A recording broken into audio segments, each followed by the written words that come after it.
Team Bangladesh red হক্সের মেহনত নিজ চোখে দেখে অন্তর জ্বালিয়ে দিয়েছে। কারণ এত মেহনত করার পরেও প্রথম দিনের পয়েন্ট ভালো করতে পারেনি, কিন্তু তারা এখনো হার মানেনি।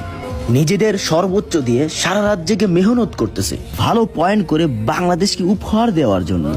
ব্রাদার, তোমাদের উদ্দেশ্যে একটা কথা বলি, টিম বাংলাদেশ রেড হক্সের মেহনত আর ম্যাচ ভালো না যাওয়ার মন খারাপটি যদি দেখতা, তোমরা আর খোঁচা দিয়ে কমেন্ট করতা না। কেননা আমি নিজের চোখে দেখেছি তাদের প্রত্যেকটি মুহূর্ত।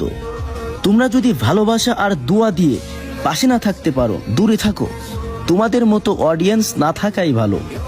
সবাই টিম বাংলাদেশ রেড হক্সের জন্য দোয়া করবা, যেন তারা ফাইনালের জন্য কোয়ালিফাই করতে পারে।